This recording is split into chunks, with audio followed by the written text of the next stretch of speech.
Welcome everyone in YouTube land, Spotify land. This is your host, Justin Hamza Tyler, and I'm the host of the Learning Curve podcast presented by NAISAK. I have a really, really special guest. This is a guy that everyone in this community knows who he is. I'm pretty sure of that. It's been a long time. He's been a member of this community, not only in NAISAK, but also in Al-Khor in general, right? You can't miss him. You know who he is. Without further ado, Mr. Waleed Al-Qassem, how you doing today, brother? Thank you so much. I'm good. How are you, man? Alhamdulillah, everything is Alhamdulillah. well. All good? Yes. Before we go into the questions, got some house business to take care of, right? Got some house business, right? Listen, if you're on YouTube, we timestamp this video. So if you get bored of the beginning, you want to see what type of question he's going to answer, you'll see all the timestamps in the description box. Just click on the question, you'll see his answer, right? Anything that you want to see, you can cruise easily through this whole episode on YouTube. We're also on Spotify as well. So if you don't see us visually, you can hear us on Spotify as you're running your errands and taking your family in the car, things like that, all right? The last thing is we are wearing non-dress shirt, non-ties. Yeah. This is the first summer episode of our Learning Curve podcast. So we're a little bit more relaxed in the summertime. And promise you we didn't see any families today. You know, we're a little bit more relaxed. So that's why you see us in jeans. But at least we have a collar on today as well. All right? Yep. So I'm really excited for this because I work very closely with Mr. Waleed. I have the privilege and the honor of working very closely with him. So I'm actually going to get to know him as you get to know him as well. Ready to go? Yep, let's go. All right, let's go. Finally. Finally, we've had it. I know, right? We've been trying to have this for a month already. It's been a while. Yeah, it's been a while. We're going to do it today. We're facing a lot, that's why. I mean, that's why. If they knew. If they know what's happening, if they knew. They will understand the reason, yeah. But we're here. Yep. We're happy. So, first question is the easiest one, Waleed. Let's start. Easiest one. Tell me a little bit about your background. Where you're from, your ethnicity, and then where are you from in terms of this community? Yep. Right? So it's a lot of little questions in between. Details, So I'll let you go ahead and you do your thing. Yeah. So my name is Waleed Al-Qassem. I'm 31 years old. I was born in Jordan. And then I moved with my family to Qatar 1999. 1999? Yes. Yeah. So I've studied all my school here. Wow. Yeah. And in Al-Khor. Okay. In Qatar, like from 1999 in Al-Khor. Yes. I've moved to Jordan just for university. Okay. For 4 years only. Okay. And then worked in Jordan for a short time. Yes. You know, after uni, you need to have the experience before coming back. So I was like, it's a good opportunity. So I'm already at home. So let's have a small experience before I start life in Qatar. And then I came back to Qatar, joined Nord Anglia Al-Khor 2017. And this year I'm gonna complete 9 years. 9 years. 9 years. We're almost at the decade. Yeah. Almost. Inshallah, right? So yeah. That's amazing. Wow, almost 9 years. Yeah, that's amazing. 9 years. So I've enjoyed every year. Although, I mean, every year is different, to be honest. Yeah, but he does enjoy it though. Like, it's hard work. This man puts in a lot of work, right? I think people call him for like their kids' test scores. How did he do in IGCSE? Did he go to the nurse today? Take his medicine? I think a lot of people call you for a lot of stuff. But you're Mr. Do-It-All, I think, in this community. But there's so many things I can go from. But let me go back a little bit. You came to Qatar when you were how old? 4, 5, I think. Okay. Yeah. What do you remember from that time? Because you're pretty young. Do you remember the transition from Jordan to Qatar? Yeah, to be honest, I do remember a little bit kind of moving to here. Okay. I think moving to, I was in reception, like we call it reception in Jordan. Like, Were you first? Okay. In Jordan. So reception, I was in, let's say, foundation 1. Okay, cool. And then I thought you meant the reception desk. No, really? No, foundation 1. So I was in 1999 in foundation 1. Gotcha. And then I moved to a new school here. I've studied in a British curriculum, and they moved me to year 1 directly. Okay. So I was kind of, enjoying that. Yeah. I've skipped a year. I've skipped a year. Well, I didn't skip any year, but it's just because the curriculum in Jordan and you know, the British curriculum in Qatar was different when it comes for the age. Yes. So I've directly joined primary school. Nice. I was like, I remember this, that I was so happy, being directly in primary instead of absolutely continuing foundation 2 and yes, stay in that, foundation. Yeah. So how was it? Like, did you have a lot of like English already in your arsenal, or you had to develop that like? No.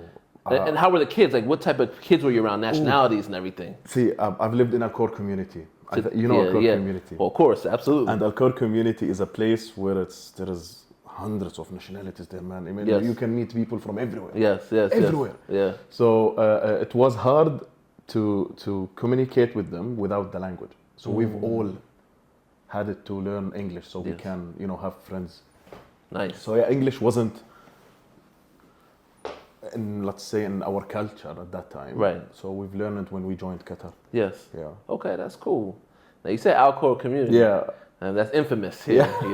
Shout out to the Al-Khor Community for sure. How was that time like? Because I'm sure it was different back then versus how it is now. I agree with you. Yeah. I agree with you. So I'm someone who really enjoyed Al-Khor Community. Al-Khor Community was home.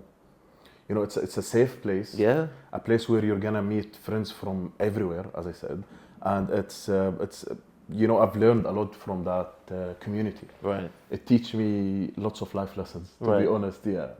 I'm someone who loves the community at my time, not now. I see. Yeah. So what's the major difference you think? I don't know, man. The new generation is different. Yeah, the new generation is different. Yeah, there is some differences. I understand that, and that's to be expected. Of course. Right? Not every generation is going to be the same, right? Of course, yeah. A new crop of people, a new crop of ideas. Yeah. The world is different. We used to be open on each other. Like, we used to be one family, one big family. Yes. Like, imagine I live, let's say, at the beginning of the community, and I know someone who lives at the end of the community.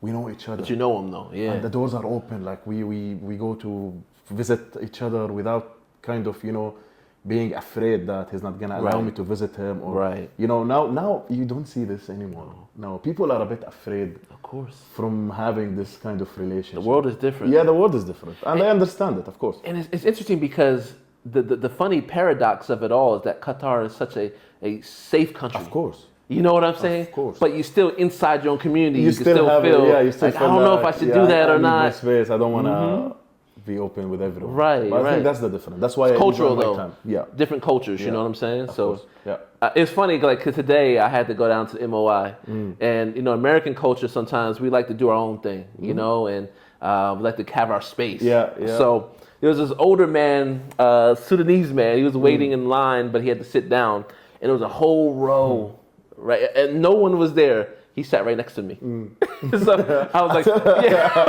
was like, man, it's a whole row there. You can go. You want to have a conversation. Right. You want to talk. You want to talk. So he said, hello, how are you doing? Assalamu alaikum, But for me, like, if that was me, I'd be at the other side, because that's my culture, So culture does play a part in how people approach people, how they act. People here like to communicate a lot. And that's something I really enjoy.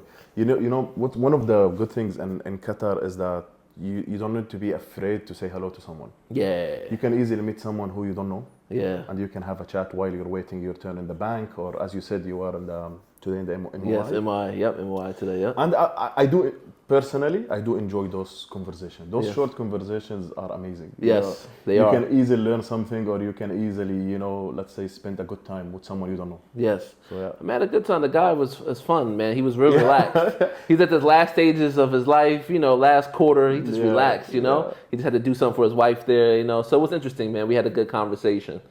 All right, so growing up, now that I know you, I know you like to joke, you like to have fun, you got that laugh, man. If I don't hear that laugh, then something's wrong in the office, right? So what was your personality like? What was a young Waleed like in class? I'm laughing because I can think. I've caused my parents some trouble. I can say that. I'm sure that. But in let's say from year 7 to year 10, that's the only time where I was a good teenager, but I've caused them lots of trouble. I can confirm that, to be honest, on camera. I can say sorry to my dad here. Yeah. Apologize. He does. He apologized before. A lot. Because we talked about his upbringing, right? He was like, I was a good kid, but I crossed that line a little bit. To be honest, Justin, most of the kids who who are like this during their life in secondary, they've changed after university. Facts. The opposite. That's a fact. Completely the opposite. That's a fact. And unfortunately, some of students who will be like kind of who attend every day on time and study every day, also they can be the opposite after university. So I'm not saying it's a fact for everyone, but I'm just saying I'm someone personally, I've changed completely. Yeah, I could believe that. Even during university, not after university. Like my first year in university what made that change? What was the turning point for you? Was there something that happened, or just over a series of time? To be honest, I wasn't that child who will create issues with anyone or like to make troubles. No. Right. But I was kind of, if I want to do something, I'm gonna do it. And I think I still have it. You do? No, you do. That didn't change. Nothing can stop me. Right, So, that didn't change. Imagine that in for someone who's like 14 years old. Wow. Yeah. That had to be a little bit like to adults, like, whoa. So my parents were so afraid of me because they knew if an idea came here, it needs to happen. There's no other choice. He hasn't changed. Yeah, so I still. If he says he's going to do it, he does it. And the good thing, happen. Yeah, I've put it in my work, to be honest. But it's a good thing, though. Yeah, it's a good thing. Now I'm dealing with it in a way that, if there is a task that need to be completed, I should complete it. I can't just go home and leave it for tomorrow because I don't know what can we face tomorrow. Yes. You're a man of your word, I will say that. You definitely are that. But so this is interesting. I'm sure in high school, college, you did not think you were going to be in admissions. No. So what did you think you were going to do in university, and how did you get to admissions? To be honest, in university, I've had a small feeling. Okay. You know that student who will always give advices to other students, what subjects they need to choose. Oh. Yeah. So I was that person. Okay. So I think it started from there. Okay. It started from there because I knew what I want to take, let's say this course. And I'm personally, and I'm an overthinking, Yeah. you're not all angles. We can add this. All angles. I'm an overthinker person, so I used to study any decision before I take it. So, having those small experience in university allow me to give also advices to my friends around me in uni. Did you work with like the career counseling department? My last year. Yes. Last year? Yeah, okay. my last year, yeah. So it started from there. Yeah, I it can started see that. from there. It started from there. That makes sense then. Yeah. That makes sense then. Okay. How was university for you in Jordan? I've never been to Jordan, so I don't know how it is. See, Jordan is amazing when it comes for a student life. And by the way, I spent my life there in uni without my parents. So I was, let's say, alone. Because my parents are already living in Qatar. Yeah, that's true. Your dad not going to come back. It was a challenge life at the beginning. Yeah. But when you get used on it, and I worked the last year of my uni as well. So having this experience allowed me to understand life more, let's say. You had family there in Jordan, Yeah, right? I do have family there, of course. Okay. But not my parents. That's different. Yeah, that's different. No, that definitely is different. And it was a good challenge, to be honest. It was something that I really enjoyed. Okay. And if the times goes back, I'm going to choose to go back to Jordan. Absolutely. It's home, man. Absolutely. Yeah. A lot of people will say if the times goes back, I'm going to choose a different, let's say, choice, or I'm going to go to a different country. But not for me. I think I took what I need on my time that I took what I need. Because, some people go to university to party and have fun. No, I wasn't. Some people go to focus on studies. Some people are in between. They're trying to find themselves. I was that person. I wanted to find myself. Yeah. So I think Jordan gave me what I need. I found it myself there. Yeah, that's what it sounds like. Yeah. You go on to search for something different than you had to go. In Qatar, it could be different than what you would search for in Jordan. You know what I mean? Yeah, the location, the environment can, change everything for someone. Type of students as well. Yeah. True. Yeah. That's true. The environment, literally, literally the environment. So once you were finished university, you came back to Qatar right away? No. Okay. As I said, I've worked for a short time there. You did? Before coming here. Yes. And I've took that decision. My parents was against it. Okay. Again, the reason why I took that decision is that I wanted to have a small experience. I don't want to just start searching for a job in Qatar without having anything. Smart. And it helped me a lot. Yes. Like I remember this, my first interview here, when I start talking about what I've did after uni, especially that I've worked even last year of uni.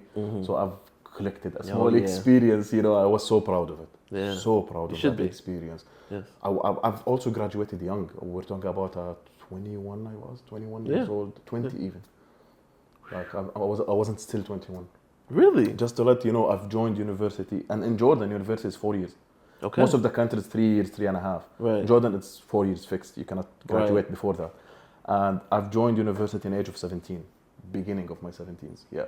Yeah, I was very young. Oh, because you went into year one. Exactly. Yeah, we're going back to that. Okay, you got skipped. I still have a feeling it was a kind of a mistake from the admissions at that time when I joined directly. It happens. But yeah, it happens. Not with us. Yeah. Not with us when we complete. Not with us. No, it happens with others. Not with NAISAK.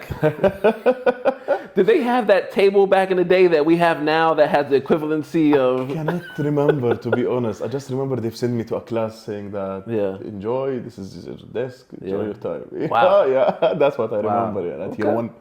But I've moved to different schools, by the way, for lots of reasons. But I've changed schools. Okay. Because of location, let's say. Yeah, that also was one of the reasons why I want to be in admissions. Really? Yeah, of course. Because, changing a school is one of the hardest decisions, I believe, a hardest decision that anyone can take. Yes. And people can think it's easy, especially parents. Yes. Parents. Especially parents with the new generation parents, let's say. Yes. They can easily say, I'm going to move my child to a different school. Why? I have my reasons. Believe me, if you didn't say your reasons to the admission team before moving your child, you're going to face issues in future. Because when admissions ask you why do you want to remove your child, they don't want to just make sure to keep your child enrolled with them. No. They want to help you. Right. Sometimes you can take that decision just because a silly reason that can be fixed in the same place. Yes. You don't have to change school. Yes. Yes. You just need to talk. Yes. Yeah, I've seen it, and I do want to say this though. Yeah. Not everyone is you. I do want to say that. Thank you so much. I've been to some schools that don't have that mentality. Some schools do. So either the school has the approach or the person has the approach. If both have the approach, you're right. Then you're very lucky as a parent and a student. Yeah. But see, here we both have that approach. The school wants to retain, but you also care and you also know these families too, right? Yeah. So, like that experience of moving, because I moved a lot as well when I was in school, and luckily my parents did ask me how I felt. Nice. I do feel like sometimes parents don't ask. Unfortunately, yes. Right? They deal with the kids as if they're kids. Oh, they'll get over it. You know what? Or that's it, yeah. One of the things I really enjoy doing here, like if I had, let's say, a group of school tour for different families together, or like one family alone with the kids, believe me, I focus with the students more than I focus with the parents during the tour. Not during the questions, no. With the questions, I focus with the parents for sure, but during the tour, I always enjoy making the child feel kind of, I'm taking the decision. He's asking me. Yes. Imagine a child of like 6 years old receiving a question about like, how did you see that? This classroom, did you like it? Yes. You're giving magic moments to those kids. They're never gonna forget. Yeah. And this will build something inside them that will allow them to continue and be, the future can bring them such an amazing things when they grow up. So, right. Yeah. But see, I've seen you do it on the other side as well, where families have left the school, but they remember how you made them feel. You're right. And how you supported them. So maybe they went to another school, it didn't really work out. They're coming back and saying, Mr. Waleed, can I come back? What has changed about the school? And I've seen families who left now come back. So it does work for the ones coming in, but it also works for the ones who are looking to come back. I think, Justin, again, as I said, it's all about that the parents needs to be kind of feeling okay to speak about their own reasons why they're leaving. And you cannot have this relation with the parents if there was no trust between you and them. And this is something you always see me using, a word trust, True. It's all about trust. It is. It's all about trust. Is. When a father speaks with you without being afraid, he trusts you. It could be a personal issue. It could be something that he didn't like with, random things in school. That happens. And all schools have those kind of small things. Let's agree that. Absolutely. Okay. But if there was no trust between you and the family, they will never tell you the reason why they're leaving. They will just say any reason, like financial, location, any reason. Anything, They will never be honest. Uniform. Inside. Yeah, exactly. Uniform. I swear they can say any reason. I've seen it all on the withdrawal form. I was like, what? Building this trust between me and them allow them to come back when they leave. And they will call me saying that if you have a time, if we can talk, we think we're planning to bring our kids back to the school. It happens a lot. I've seen it in my own eyes. I've seen it already. With a couple of families, I was in those meetings, and it was really interesting because I do feel like people just want to be heard at the end of the day. Yeah, and I think if they don't feel like they're heard, then they're really going to tune you out. And then if they're heard but you don't do anything about it, it's still bad. You have to hear them, and then they have to feel that you want to change something or help them or support them in any way. Sometimes you can't. Sometimes it's out of your hands. But you heard me, even though you didn't do it, I respect you still. You're completely right. Right? Justin. Like that's the feeling that you want from the parent side, right? You know, Justin, one thing I used to do in my role, I didn't know that I'm doing it. It's that I'm a good listener, and I didn't know that I am a good listener until I just realized that, why? You know, sometimes you ask yourself, why does the parents believe you, or why does the parents trust you? Sometimes you will ask this question to yourself. I was like, why?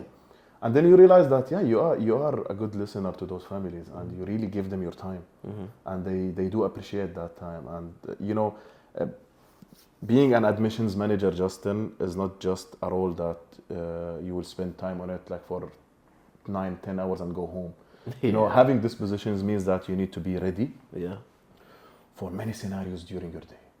And you've seen it, you know, many scenarios. You can have a family at the morning who are like so excited.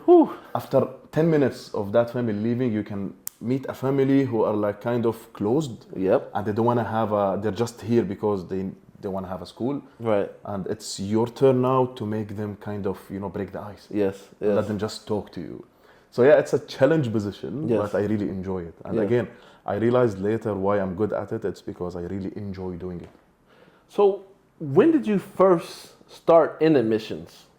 When, where? 2017 with NAISAK. So that was... the beginning. So you were hired for what position at that time? We're talking about admission assistant, admissions coordinator, admissions manager. Okay. So that was the movement up there, They probably first saw you like, it's going to be quick. He's going to move up to here. I've heard it a lot. Right. I've worked with different line managers. Let's say one of the good things, to be honest, I wish people see us, ignore when they see us walking the corridors, like, being very professional, but when they see us alone, they will understand how is the relation. And it was the same with everyone. I'm proud of that. At the end of the day, we all need to respect each other, and we all need to enjoy our time. We're not here just because we have to. Okay? We're here because we're enjoying our time, and we're helping everyone. But see, I think sometimes like parents and other people in the community, even our teachers and staff, they don't see how much fun we do actually have. They have no idea. They have no idea what's going on. We work hard, but we enjoy at the same time. We have to. We have to. Like Waleed's going to get his coffee in the morning. Don't bother this man until he gets the coffee. That's automatic. That's exactly a Jordanian person will do that. It's not only me. Okay. Believe me. Any Jordanian will be like, let me just drink my coffee. Let me get that first. Until tomorrow. Let me get that first. And then I can hear you until tomorrow. That's necessary, to be honest. So Waleed, have you had any training on being in admissions, or was this something you learned along the way? That's a hard question, to be honest. Answering that question will take me back to... Take us back. 2017. Take us back with you. Take us back. To be honest, I've learned myself more than learning from someone. I've taught myself more. But how do you teach yourself? The thing is, it was with the situations I've faced. Every situation you face, you need to learn from it. And I'm a very good learner. I can easily understand something immediately and make sure that it doesn't happen again, or the opposite. I always make sure that this thing is going very well with that family. So of course I've learned from many in our school, and inside our school also, in our regional group, I've learned a lot. And to be honest, we're very lucky to have those people in our life, because they're gonna give you something, it will stay with you forever. But no one can teach you how to deal with people. Believe me.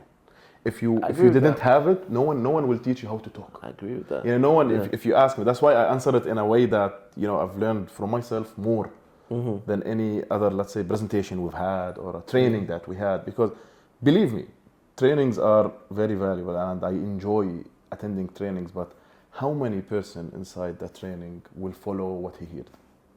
Yeah, or remember. Or even remember everything. Or use it, or like, start using it. Sure. You know? So if you didn't teach yourself that it's all about you, you need to be focused. You need to understand what's going on around you, and you need to teach yourself how to deal with people correctly. Right. Yeah. So that's why it was a mixed kind of answer. Yeah. So I'm gonna come back to this in a second, but was a lot of this in terms of how you are, was that developed from family, parents, or was it like the life itself? Life kind of molded some of my responses and how I do cater or host people. Life, Justin, life.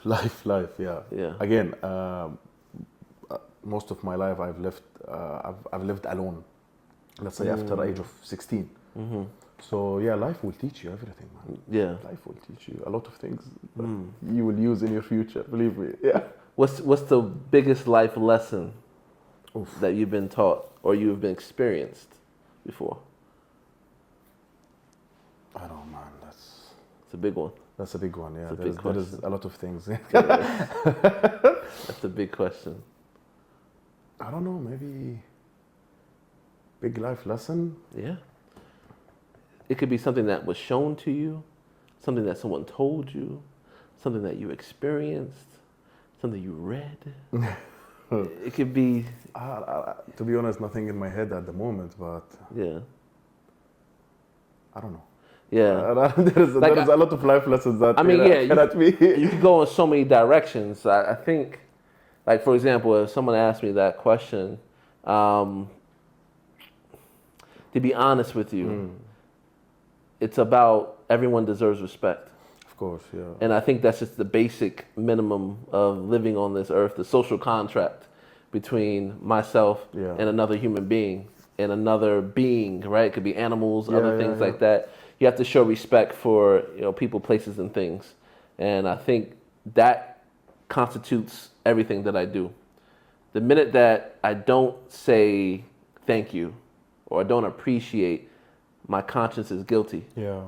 I feel like I have to say thank you for that because nothing's for granted. Of course. So for me, that's the big life lesson that I would even have to say that was instilled in me by my parents, but I had the skill set naturally, was given to me by God, right? Naturally, that I felt like it just made a perfect marriage between what they taught me and then who I was as a person. Lovely. So I don't know. So what about for you? You got one? I can move on. Don't worry. You might come back to it. Nothing in my head as a life lesson, but I will agree with everything you've said. To be honest, yeah. I see the way you deal with people. Yeah. And you deal with people on I don't like to say level, because level means that you could be bigger or smaller than someone, but on same frequency. I've never seen you talk to a parent and say if they're angry, you're not going to be angry with them. No, absolutely not. Matter of fact, I don't think people even know what you're thinking because your face doesn't show. Yeah. Some people face shows. You remind me when you joined. If you remember, we had a chat and you were telling me, usually when you face a family who are angry or shouting, I was like, you're gonna see me dealing with type of families who will be angry when they visit us, and you will see it. And I think I've given you an idea of how I usually deal with them. Absolutely. See, every person, not a family, anyone who is angry, there is a reason why he's angry. Okay, he's not angry from you. Okay, he's angry from something happened, and he wants a solution, but you're the first person who came in his face. Right. Okay, so it's now your chance to move him from being angry to talk. Yes. Because people, when they're angry, they have no idea what they're talking. They're just talking. They're just going off saying anything. They're just saying anything without any reason of why they're saying that. Yeah. So I never hold it against people, right? Because, like you said, they're not mad at you. No. But you are the next person that has to deal with what's in their head. It's a habit from God also that I know how to make them, let's say, calm down and speak. Absolutely. Yeah. Another trick that I learned too as well, if someone is, say you guys are eye to eye and someone is yelling at you, things like that, change your positioning. Of course. You can sit down. Of course. You can sit down. Yeah. You know, it can change people's thought process if you just change the stimuli, you know? Or, hey, walk me over here for a second. Let's get in a calm situation. Do you want some coffee? Something like that. It'll change the way people are thinking. Those things, I agree with you. Yeah. Yeah. This is another thing, though, Waleed, as well, because I'm really fascinated by the sense of you not going to school for this, you learning on your own. And also, we have great regional support. Of course. That's what thing like parents and other community members, you don't see how much we are supported in our role. We're not just thrown to the wolves. We're very lucky to have them, to be honest. Very lucky to have their regional support and central support as well. Like, we never feel alone. There's always discussions about what we're doing. There's always intentionality. You know, one of the things I remember, Justin, I think it was 2019 or after COVID, immediately, let's say during COVID. Yes. You know, I've in my head, I've reached to the level I was telling myself, I think there is no more things to learn in my role. And I think I'm not going to say I'm done, but I think I know everything. I remember that moment very well. I was invited to join a training with the group. Okay, it was an online training. And it was about, it called Max Signature. This was the first time I attended the Max Signature training. I swear to God, Justin, when I completed the training, I was like, I have no idea what I used to do before. you know, when you think yourself that you're there, you know, and you know, 60 or 90 minutes were enough to turn you back to the beginning. But yeah, that was a lovely time. I enjoyed. I've really enjoyed that time a lot. What's the one thing you learned in there? What's one thing is like you still keep today from that training? The magic moments. Yeah. How to make magic moments to families. Yes. To be honest, it started from there. Okay. Yeah. I used to do it without knowing that those are magic moments. But when you specifically do it for a child, because with something he really enjoyed, you know, that training really changed my thinking of how to do a magic moment to a family. Yeah. And by the way, it was with Ben. We've met Ben in Dubai. Shout out to Ben. Ben. Absolutely. So you know, the lovely thing is that when I met Ben in Dubai, a few months ago, I told him that. I was like, man. Okay. I told him, I was that's like, the train that you were talking about. Okay. Yeah. I was like, man, we've never met each other, but you are one of the reasons of who I am at the moment. Shout out to Ben Lewis. We had a really good training last year too. We talked a lot about, like, you know, the phone etiquette. I don't want to give out too many like secrets, but it was really interesting just to approach, because, you know, Waleed, you're right. Sometimes you've been in a position for a long time and you think you know everything. You think, "Khalas, no, nothing more to add. I know everyone." But yeah, this ego, sometimes you can change it to a good way. Like sometimes you can wake up and it's like, no, I have a lot to learn. You know? The issue is that if you continue thinking that you're done. I mean, we're talking about 2019, 2020. That's like 5 years ago. I wasn't at the same age now. And, you know, my thinking was kind of still not like this moment. Yes. So I can understand myself why I was telling myself that I'm done. But I will never do it. I will, even if I'm like at the age of 80, I will still believe that there is a new thing I can learn. Absolutely. Yeah. Absolutely. Interesting. I feel like I haven't looked at my list of questions. Man. You know, and I always do. But for some reason, like, some things naturally we're going to talk about, like, you know, but I usually like look at my questions, but with Waleed, I kind of... Yeah, we have these conversations a lot in our day. But I'm going to look at one. I'm going to ask one for me. Tell me. This is a interesting question because you've been here for such a long time.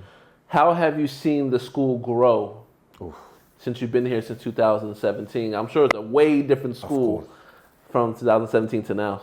See, to be honest with you, Justin, the changes that our school faced starts with the families. The families are not the same when it comes with the generation. Like, I mean, when I joined 2017, lots of students who are at that time, let's say in year 7 or in year 6 even, they're now in university or even they've graduated.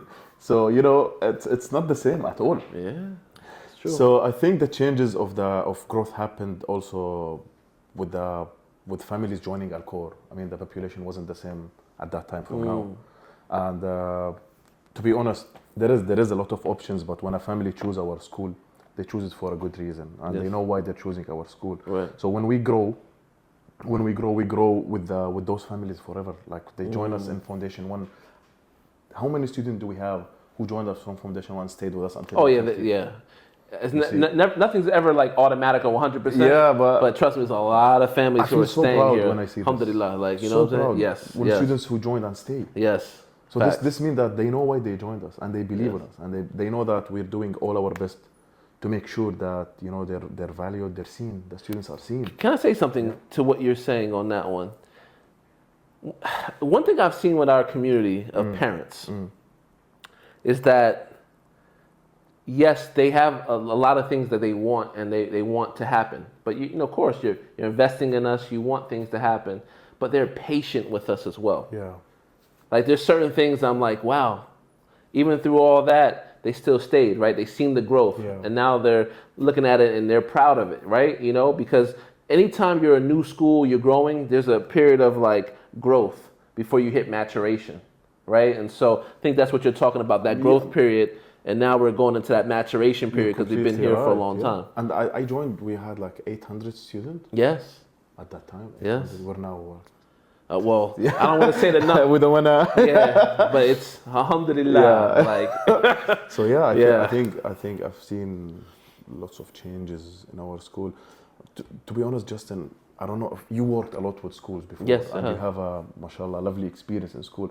I don't know if you noticed that the questions from the parents are not the same. Yeah, I don't know if you noticed that. I did, but explain that a little bit I'll more. tell you. Explain that. I didn't receive lots of questions from parents, I swear.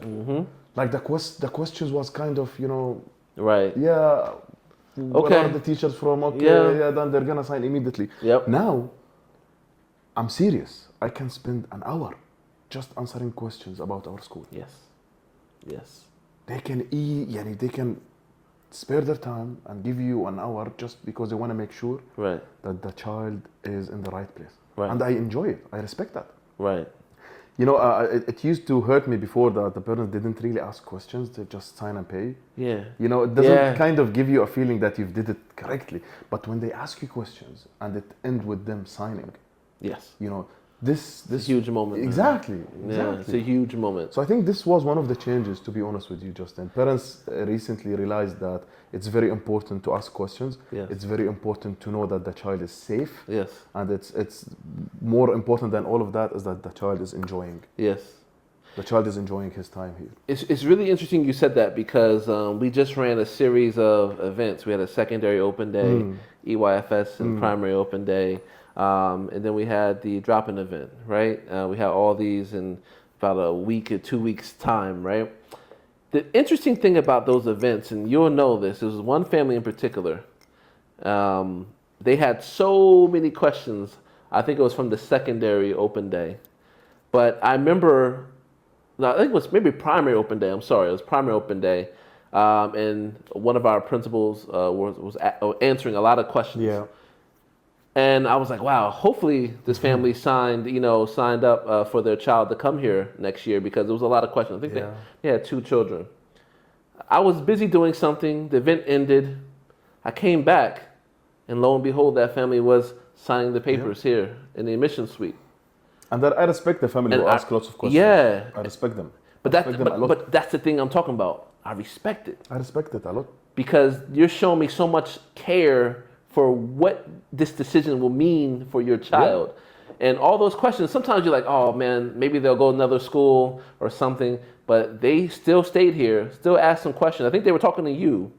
The next thing I knew, they signed the paperwork and they were so happy. Like they came to us and said, thank you for answering all those questions. And I'm like, that's our job. Yeah, exactly. It's like, it's nothing like new or anything like that. We're going to answer as many questions as we have to answer. But that's the care that they liked, and but I also appreciated even other families. There's several families this year from these events, tons of questions. That's what I told you. This season, and when I started, I was like, you worked a lot with schools previously. I don't think this was happened before. Not even the U.S. No? I worked in schools in Philadelphia, New York City. You don't really get it. It's just like, okay, they're here. It wasn't like no problem at all. And to be honest, the lovely thing is that they're gonna ask a question most of the questions, they already know the answer. They already know the answer. They want to hear it. You're right. They already know the answer. You know, right. in 2025, I believe everything about our school is on the internet. Yes. Our school websites have all the details. Yes. About our school and about Al-Khor. Yes. So we have a place where it will tell you how's life in Al-Khor. Mm-hmm. So when a parent start asking you questions, believe me, he knows most of the answers. Mm-hmm. But this is trust. He wanna hear it. Right. He just wanna hear the way that you're gonna answer him. Yes. You know, are you going to answer him just because he asked, or are you going to answer him because you really care to give him the right answer? Yes. You're so right on that. Yeah. You know, I'm laughing because I come from an environment, I'm a little bit older than you, right? So I have probably a decade on you, right? And I came from an environment where we used to get people interested by cold calling or calling a list of leads. Okay. Still do this now, but it was very different. It was like even old leads from 2 years ago, we would call them, and that's how we used to generate, you know, interest. Now, families, what they're doing, they're already looking at the website. That's one touch point. You're right. They talk to a family in the community. That's 2 touch points. Right. Number 3, they came by the school and saw the school. 3 touch points. 4, they came to an event. Number 4, they went to the website. 5, right. It could be so many touch points before they enrolled. So they already know, like you said, but do I trust him? Yeah, you're completely right. Do I trust Mr. Waleed? Do I trust Mr. Jamie? Do I trust Mr. Kevin?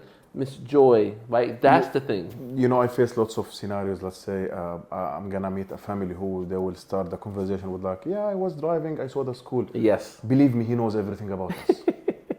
And I enjoy the most having those kind of meetings with those family because, I know why they're here and I know why they said I was just, you know, it's like a walk-in, let's say, walk-in visit. I love walk-in visits. And those walk-in visits, most of the parents will really plan it to make it show like it's a walk-in because they want to see the place without a scheduled meeting. That's important. And you know, one of the things that we are very good at in our school, not only our team, all the school, is that we are always ready. I knew you were going to say that. Yeah, we're always ready. Yeah, and it's very nice to let the parents see our school life without a schedule. Like, you've just visited us 10 a.m. and the team now is doing a school tour for you and your family. And yes, as you can see, this is us. But you're right, though. But I think that's what families want. Yeah. You know? And shout out to our whole school for always being ready. Yeah. Like, you know? Yeah. But he's so right. Ever since I've been in Qatar, I've been in different schools here as well, I never wanted to schedule a sit-down presentation. Just see the school as it is. You see? Drop into the classroom. Check it out how we're checking it out. I believe in my school that much. That you're going to see it live and direct. I believe in our kids that much that you're going to see it. The teachers. And so that's what I think that really endears them to the school because there's nothing scheduled like that. And this is one of the things what make us special. Is that Absolutely. I don't think many schools in Qatar really do a walk-in tours or a walk-in assessment. Yeah. Same day assessment. Same day. Not any school can do that. No. You know, but we know ourselves and we're very sure about the quality of teachers and students that we have. Yeah. So we really don't mind to have a direct immediately school tour or an assessment. There is someone always ready in the school to help your family. You know, that makes us special. Some will think that it's an easy thing to have. No. Justin, you know exactly I do. how hard to have something That's why I'm kind of laughing here. Because like the thing is, I'm thinking about the popularity of our events. And the most popular events are undoubtedly our drop-in events. Seeing it live. Nothing scheduled. Nothing. Just seeing it live. So you're right. And those drop-in events always have so many families coming in. And the ability to furnish a same-day assessment and same-day admissions decision. Right? We're that efficient, right? You know, alhamdulillah, we have worked to that level to be that efficient, so that's a good thing. All right. I got another question I want to ask you from here as well. I just want to make sure, because I have a couple good ones. I didn't type these out for no reason now, you know what I'm saying? So you mentioned something about what makes our school unique. And you have a bird's eye on all the different schools here in Al-Khor. What are some things that if a parent comes to our school, oh, this is different than the other schools in Al-Khor, what are some things they're going to say? To be honest, maybe the first thing that came in my mind is that they're gonna notice that every child here is valued. They're not just a school ID. Unfortunately, many schools at the moment are dealing with students as if they are just a number. They're not here to study or to learn something from you. And you're right. Yeah, we're very glad that we're still in a way that we make sure our students are valued, noticed. And yes, we do. Nord Anglia is a world-class academics. Absolutely. But at the same time, we make sure that those students are noticed and seen, valued as well. Yeah, I agree with that. And I didn't say that because I work here. I've said that because I know that. I know that very well. Yeah. I know how the teachers are doing all their best to make sure that the students are gonna go home enjoying their time, learning something will help them in their future. And it's a lovely place. You know that. You know that as well. Yes, I mean, again, you've worked in many places, but Al-Khor is different. Al-Khor is different. Oh, it's different. Al-Khor is Al-Khor. It's different. But yeah, that makes us special. Yeah, Make us very special. Yes. We're still believing that we're here for a reason, and there is a message we need to give, and we're giving it very well. Absolutely. Yeah. I think just from a marketing side as well.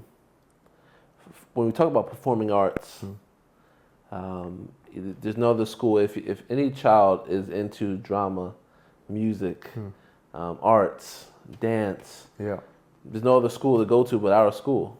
I mean, what other school is partnered with the Juilliard School, arguably the biggest and most famous school in the world for performing arts? We're giving opportunity for the kids, Justin. It's about choice. You know, unfortunately, maybe, I don't know about your time, but in my time, we didn't have the opportunity to choose. No.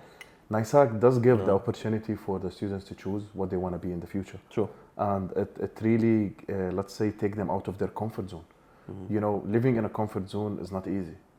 Staying in your comfort zone is not easy. Yeah. Imagine you stay in your comfort zone from year 1 till year 13. Will you grow as a person? Exactly. That's I a big don't know. issue. That's the big issue. So when you find a place like our school that gives you the opportunity to choose, to try, to learn, and to enjoy. Yes. What else do you need? Yeah, sure. You see, what else do you really need for your child? True. That's what makes us special. Yes, that is true. If this was Nord Anglia or not, what we have inside of us is a customer service approach where we really care. Right. It doesn't matter about the structure of it or the approach of how the company wants to do it. It's the people here that I just feel like we come together to support the family as much as possible. That's what I feel. You're completely You know right. what I mean? Justin, I don't know if you noticed that when admissions is completed, I don't drop the relation between me and the family. I don't know. I keep it. Yeah. And that's a big sign that it's not about only, enrolling them. Right. Again, they're not numbers. Right. Those are not numbers. You're completely right. Lots of school, unfortunately, without mentioning any names, Yeah, come on. they're dealing with the families as if they're just customers. They're seeing them as like money walking around, and that's a big mistake. That's crazy. The time you start doing, I mean, I'm gonna talk about my role as an admissions manager. The time that you start dealing with the parents, like if they're just, a customers, you just want them to sign. You're not gonna be successful in your role. Never. But if you really enjoy doing it, to help them, numbers are gonna come. Don't worry about the numbers. Don't worry. Numbers. Yes. To be honest, that's the way to get the numbers. Right. Is that to help those families to take the right decision. Yeah. And I think we've had a chat previously, both of us, is that one of the issues that other schools do during the admission process is that they start talking bad in other schools. That's crazy. That's a big mistake. That is man. crazy to do that. I'll never do such a thing like that. Never. No. The time you start talking bad about other schools, this means that you have those issues in your school. But you're trying to hide it in a stupid way, and no. Well, I've seen you on a tour. This is when I used to go around with you to understand the magic, moments. Last year, Waleed. And I remember one of the families did say something that was a little bit disparaging of a school, and you did not even entertain at all what they said. And I was like, I love how he smoothly just let that roll off his shoulder, and he kept it going. Because I care about the place that I work at the moment, and I wanted them to know the reality from us. Yeah. And I want them to see what we offer. Facts. I don't care what others do or like if they're good or bad or whatever. I mean, we can learn, of course. Everyone will learn from each other. Absolutely. But again, talking bad, not only about school, about anyone.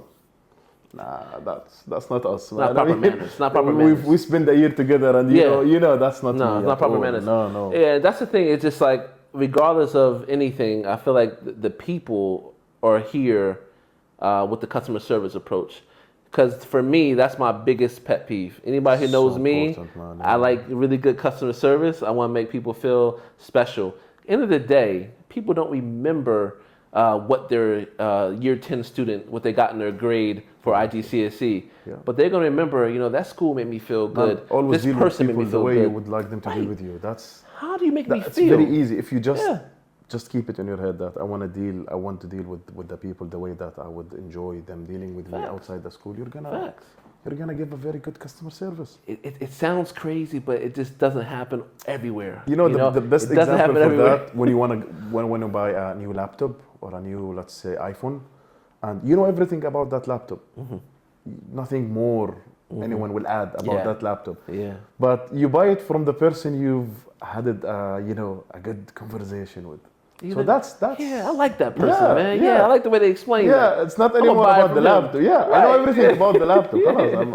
I'm gonna buy it here from here or from there. Yeah. I've made decisions based on customer service. Everyone do that. I've done it. Everyone do that. Yes. Everyone do that. Yeah. And that's why it's very important. Yeah, I feel you. Yeah, that's why it's very important. Man, we can talk until tomorrow. I'm just like, people doesn't know that. I gotta get to these. We can talk until tomorrow. Yeah, I gotta get to these questions. I'm like, oh my goodness. So listen, we are at the end of the regular questions, but there's 5 questions that I ask our guests to get to know you a little bit more than maybe the questions would have given insight to. So, first question here: if animals could talk, which one would be your best friend and why? Can I choose 2? Yes, you can. Absolutely. I'll go with the cheetah. Ooh. And the dolphins. I love the dolphin. Okay. Yeah. Explain the cheetah. Yeah. Explain that. The dolphin, I love dolphins. Cheetah's fast. Cheetah is defense animal. They don't attack. But if they defense, you'll be in trouble. So I think I'm kind of the same. I like that. Yeah, I'm kind of the same. That. Yeah. And then a dolphin? The dolphin. Dolphin is fun. I love dolphins. Yeah, dolphin is so fun. And I think if they start talking, they're gonna tell you a lot of stories from the ocean, So yeah, I'll go with the dolphin. Dolphins are social people. They're fun. They're smart. Yeah, they're so smart. So smart. Very intelligent beings. So yeah, I think those 2 animals I will enjoy talking to them if there was. And in fact, I'm in love with the cheetah. There's a funny story. I've named my second child. If you wanna translate his name in Arabic, it will go to cheetah. Yeah, that's how I love cheetahs. Yeah. So in Arabic, cheetah is Fahad. So my second child name is Fahad. That's what it means? Yes. Fahad, if you want to translate it like the exact translation, it will go to cheetah. Wow. So, that's is he cheetah like? I love cheetah. Man, I will bring him to you. You will see. You will see. Yeah. Mashallah, brother. That's what. All right. Question number 2. Tell me. Who inspired you the most when you were a student? My father, man. Yeah. Shout out to Pops. Shout out to Pops. My father, man. Why is that? There is many reasons, Justin. But so my father was born in Kuwait. Yeah, and he moved to Jordan. Let's say after university, and then from Jordan he moved to Qatar. Okay, so he went through lots of challenges in his life. And we've had always a different relationship, me and him. Even when words was few, his action will always show me how to be strong in this life, and how to learn to be humble and to make sure that family is first. Alhamdulillah. And imagine someone who faced, oh my God, he moved from different 3 countries, and then he started taking care of a family, and make sure that this family is safe. Make sure that he's giving them everything they need. So yeah, my father is different than anything in my life. I've even, talking about the kids, I've named my first child after my father's name. Yeah. Wow. And it wasn't just because I want the family to enjoy that we have Khalid Jr. in the house. No, maybe they've enjoyed it in that way. Yes. We have Khalid Jr. now. But in my way, I wanted a piece of him to stay with me forever. Yeah, he deserves it, man. That's the smallest thing I can give to my father. Is like I've named my first son after him. Waleed, that hit me. To be honest, this is the first time I say it, and I'm saying it on a camera now. So yeah, you can imagine the feelings inside me. But it's very true. It's very true. I mean, the way. Subhanallah, brother. Yeah, wow. Yeah. Yeah, I'm not a father yet, you know. But I have imagine the names that I've chosen to my kids. There is Cheetah that I love, you know, and the first child is because of him. Yeah, he's my father, man. He's everything. That's good, man. Yeah. Shout out to your dad, man. Yep. You raised a good one too. Man. Thank you. Yes. Shout out to your dad. It's amazing, man. Number 3. Tell me. How many numbers are there? Yeah, I was like, we're number 3 now, you know. But this goes to the dolphin a little bit as well. Would you rather explore outer space or the bottom of the ocean? Ocean for sure. Why? I'm afraid of the ocean. I'll tell you why. The space is boring, Justin. There's no life. How do you know? Have you been up there? No, but there's no life. It's boring. It's nothing. You're watching the space. Okay. Are you talking to anyone? Are you seeing anyone moving there? No. What if a shooting star came through? Man, again, you know? For me, it's boring. A rocket. Yeah, that's for me. In the ocean, you can still see new animals, you know, swimming. Yes. You can explore many things down there, you know. Yes. I think people have to go to the Maldives or somewhere like that to understand how the biodiversity. But out there, you know, space. Okay, you know, I've seen the moon. Looks nice. Okay, what else? I get you. Yeah, that's my personal I get you. No, I get for that. You know. See, the ocean's scary to me, so that's why I'm like. The space is not scary. The space is even more scary than the ocean. Both are scary. I don't know, man. I don't want a crab to come out of the sand. No, that's out of nowhere. Fine. You know what I mean? Little shark coming through the water. You know, I don't know. I let them be. You know, I let them be. So that's the thing. So number 4. Tell me. What's something you're really good at that might surprise people? Oof. I have a very good memory, Justin. You do. Trust me. You do. I can remember conversations with details. Yeah. That happened 10 years ago. Yeah. You know, with details. And this could surprise people that I really have a good memory. It helps me a lot also with my job. Yeah. True. Yeah. There's nothing that really gets behind you, like in your work. Like you're always kind of like, if I'll say something, oh yeah, that was that thing. Yeah. And I'm like, it was one little detail about something, but you're like, yeah, I remember that. I'm on it. Yeah. So yeah, that's good. I don't know if you have a better memory than my wife, but if you got a memory better than her, woo! Man, you need to be careful. Usually people who have a good memory, you need to be careful what you talk about. I'm on my toes. Yeah, be careful, man. Yeah, be careful. You know me, I speak a lot. When I'm at home, I need to count to 10. She's gonna remember. No doubt. Last question, my brother. Last question. This is going to be an interesting one. I want to see what you think. Yeah, let's go. If you could design your own dream school, what would it look like? What would it be? Oof. Okay.